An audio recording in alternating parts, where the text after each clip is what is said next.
Morning students. आज हम लोग स्टैंडर्ड 5 के साइंस का चैप्टर 1 पढ़ेंगे। Plants are living things like other living things, they produce and increase their number. Plants reproduce in different ways. Most plants reproduce through seeds, some other reproduce through their stem, roots, leaves and spores. मतलब पौधे जो हैं वो एक सजीव वस्तु हैं और सजीव वस्तुओं की तरह ही वो अपने जैसे नए पौधों का जनन करते हैं और अपनी संख्या बढ़ाते हैं। पौधे जो हैं वो भिन्न भिन्न तरीक़ों से अपनी संख्या बढ़ाते हैं। अधिकांश पौधे जो हैं वो बीजों के द्वारा प्रजनन करते हैं, जबकि कुछ दूसरे पौधे जो हैं वो तना, जड़, पत्तियां और बीजाणुओं के द्वारा अपना प्रजनन करते हैं। ग्रोइंग प्लांट्स फ्रॉम सीड, वैसे पौधे जो बीज से अपने जैसे नए पौधों को जन्म देते हैं। Most plants bear flowers, once flower bloom they are turn brown and the petals fall and the change into fruits. Fruits contain seeds inside them. New plants grow from these seeds. हर पौधे में फूल लगते हैं। एक बार फूल खिलने के बाद वो जो है वो कलियां खिल के फूल बनती है। उसके बाद धीरे धीरे उसकी पिटल्स यानी कि पंखुड़ियाँ गिर जाती हैं और वो फल में बदल जाते हैं।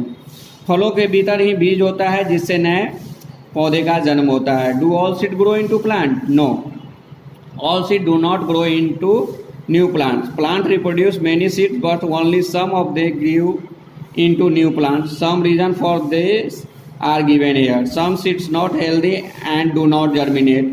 Some seeds are destroyed by wind and or heavy rains. Some seeds are eaten by animals, insects and birds. Some seeds do not get the right condition to germination. कहता है कि क्या सभी बीज से पौधे बनते हैं? तो आंसर है नहीं, सभी बीज से पौधे नहीं बनते हैं, क्योंकि उनमें से कुछ बीज जो होते हैं वो ताकतवर नहीं होते हैं कि अंकुरित हो सके। कुछ जो होते हैं वो हवा और पानी के द्वारा नष्ट हो जाते हैं।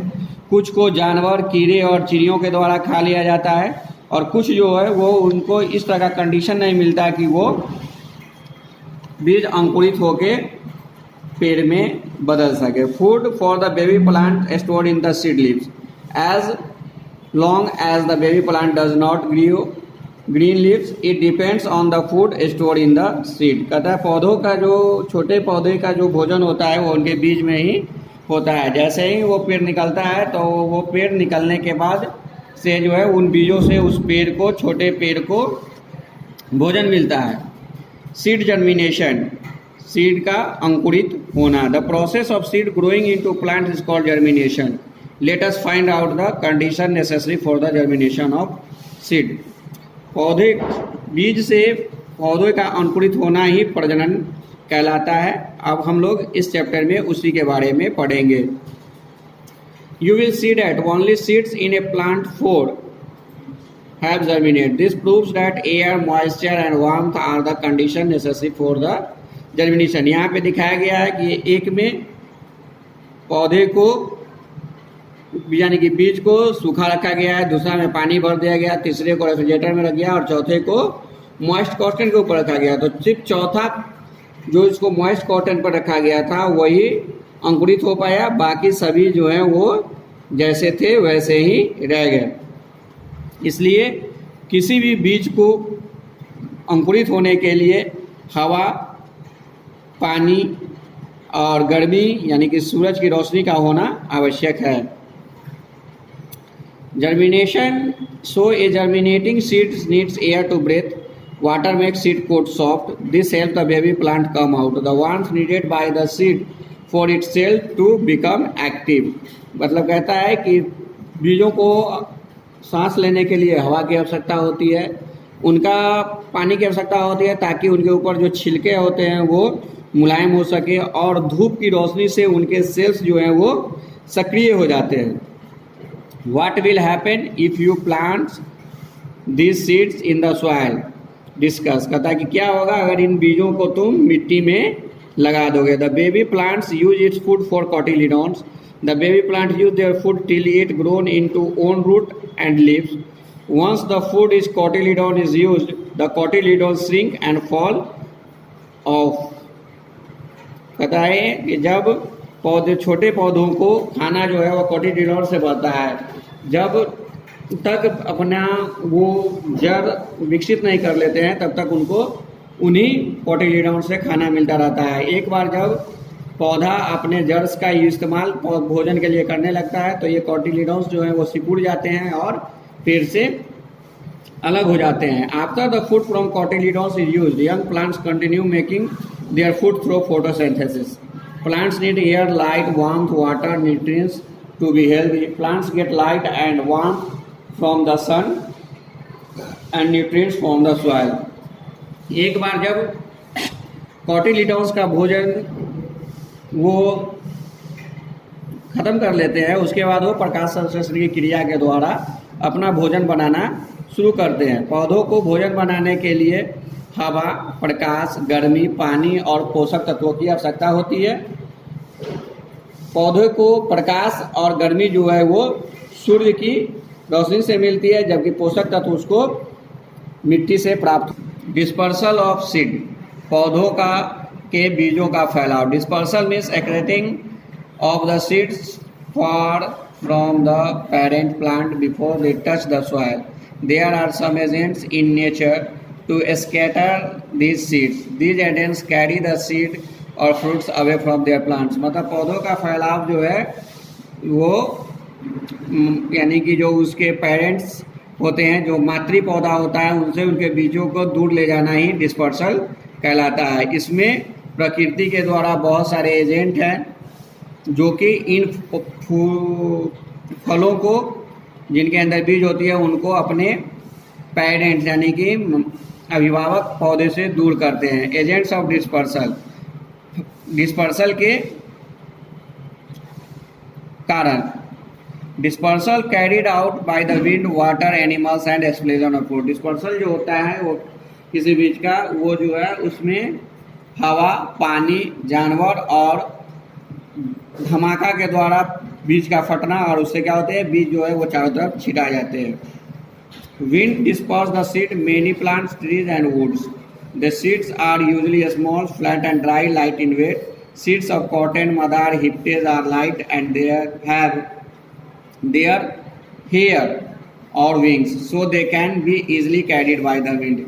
कहता है कुछ पौधे के बीज जो होते हैं वो हल्के होते हैं, सूखे हुए होते हैं और चौड़े होते हैं, जिसके कारण वो हवा के द्वारा अपने पेरेंट्स प्लांट से अलग हो जाते हैं।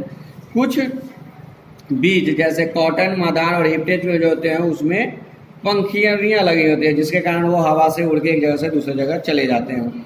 Water, the lotus fruit have a spongy part and can not has fibrous outer covering to enable them to float on water. Air helps the seed to float in water and keeps the seed dry.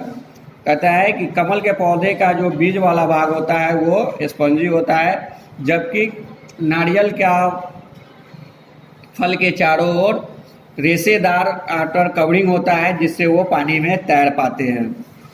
Explosion, the seeds are inside a pod, the pod burst opens and seeds are ready to dispersal. The explosion shoots the seed out and away from the parent plant. Explosion मतलब होता है पेड़ में जो बीज लगे होते हैं वो फटते हैं, और फटने के साथ ही बीज जो होते हैं वो इधर उधर छिटा जाते हैं, जिससे वो अपने पेरेंट प्लांट से दूर हो जाते हैं।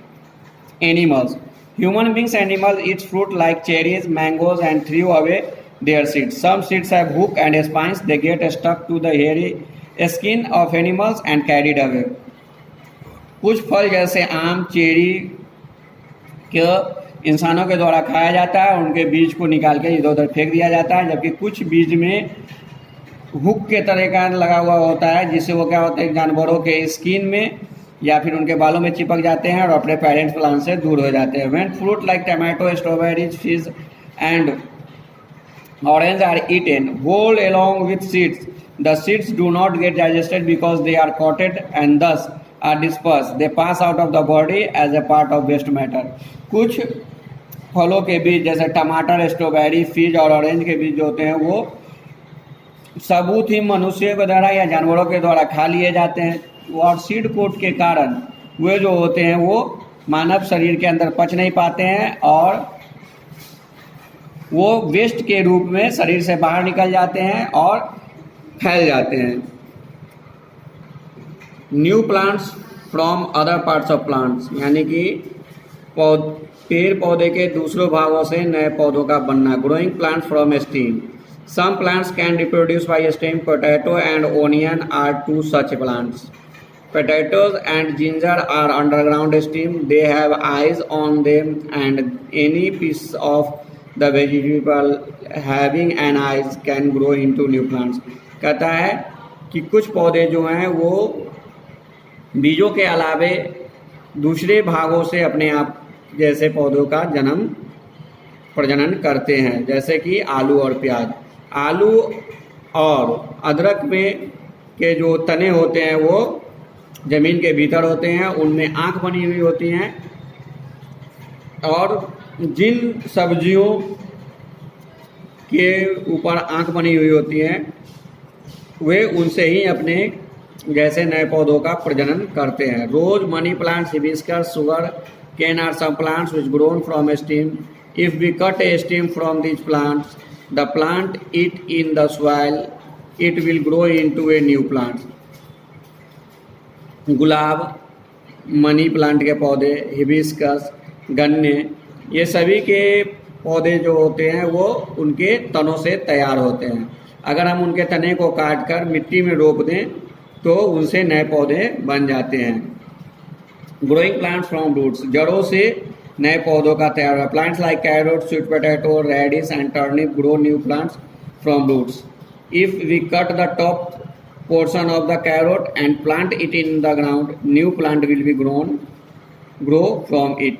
कहता है पौधे जैसे गाजर, शकरकंद, मूली और टर्निप जो है वो अपने जड़ों से नए पौधों को विकसित करते हैं। अगर हम उनके ऊपर वाले भाग को काट लें और ज़मीन में लगा दें तो उनमें फिर से नए पौधे लगाएंगे। ग्रोइंग प्लांट्स फ्रॉम लीव्स, कुछ पौधे जो होते हैं वो अपने पत्तियों से अपना प्रजनन करते हैं, जैसे बैडोफिलियम, उनके पत्तियां पे ही नए नए पौधे उगाते हैं और वो उग के नए पौधे का रूप ले लेते हैं। ग्रोइंग प्लांट फ्रॉम स्पोर्स, कुछ पौधे जो हैं वो अपने बीजाणुओं के द्वारा प्रजनन करते हैं। Plants like ferns grown from spore, they are found on the under side of the leaves, the spores fall on the ground and grow into new plants. Mushroom, ferns and other fungi reproduce with the help of spores, कुछ पौधे के बीजाणु उनके पत्तियों के नीचे होते हैं, वो जमीन पे गिरते हैं, वहाँ पे नए पौधे बन जाते हैं। मशरूम, फेरन्स और कुछ दूसरे ऐसे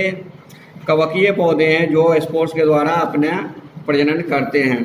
different types of vegetable, fruits and cereals are grown in different season. The large amount of grains, fruits and vegetable grown by the farmer in a particular season in a particular place is called crop। कहता है भिन्न भिन्न सब्जियां और फल और अनाज जो है वो भिन्न भिन्न मौसम में उपजते हैं। बड़ी मात्रा में अनाज, फल और सब्जियों का उत्पादन किसानों के द्वारा अलग अलग मौसम में किया जाता है, जिसको क्रॉप यानी कि फसल कहते हैं। Crop like wheat, gram grown on the November to April are called rabi crops. फसल जैसे गेहूँ, चना जो है वो नवंबर से अप्रैल के बीच में उपजाए जाते हैं, इनको रबी क्रॉप कहा जाता है। Crop grown from June to October are called kharif crops. ऐसे फसल जो कि जून से लेकर अक्टूबर के बीच उपजाए जाते हैं उनको खरीफ फसलें कहे गए हैं। चावल, मकई, ज्वार और बाजरा जो है वो खरीफ क्रॉप्स हैं। Vegetables like cabbage, cauliflower, bean, radish and peas grow during winter. फल और सब्जियां जैसे कॉलीफ्लावर यानी कि बंदा गोभी, पत्ता गोभी, सेम, मूली, मटर जो है वो जाड़े के ऋतु में निकलते हैं। Vegetables like pumpkin, brinjal, God grow in summer. और सब्जियां जैसे कद्दू, बैंगन और कोहड़ा ये जो है वो गर्मी के मौसम में उगते हैं। Sowing and harvesting of crops not only depend on the season and climates but also need different kinds of soil. किसी भी फसल का बुआई और कटाई जो है वो सिर्फ मौसम पे ही नहीं बल्कि वहाँ के वातावरण और मिट्टी पे भी निर्भर करता है। If we know the condition required for the growth and germination of seed we can grow better crops. अगर हम यह जान लें कि किसी भी फसल को उपजने के लिए, उसके बीजों को अंकुरित होने के लिए कौन सा कंडीशन लाभकारी है तो हम अच्छा फसल उपजा सकते हैं। Different stage of agriculture, the farmers works very hard to get good yield for good healthy crops. The various stage of crop production are given below. किसान जो है वो अच्छे फसल प्राप्त करने के लिए खेतों में कड़ी मेहनत करते हैं। इसके लिए वो भिन्न भिन्न स्टेजों का इस्तेमाल करते हैं। पहले वो खेत को जुताई करते हैं, फिर उसमें जो है वो गाय का गोबर या फिर दूसरे केमिकल फर्टिलाइज़र को डालते हैं। उसके बाद उसमें वो बीजों का बुआई करते हैं। उसके बाद वो खेतों में पानी देते हैं। उसके बाद फसलों की कटाई होती है। उसके बाद वो उपयोग के लिए तैयार किया जाता है। Protecting of crops. When plants grew up they have to be protected from grazing animals, insects and pets.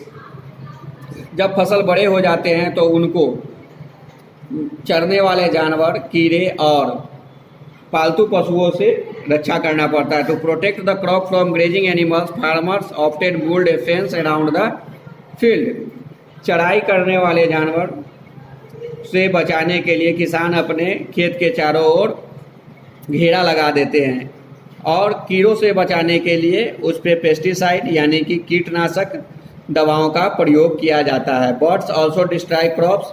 चिड़ियाँ भी फसलों को बर्बाद करते हैं। ये scarecrow helps to keep the bird away.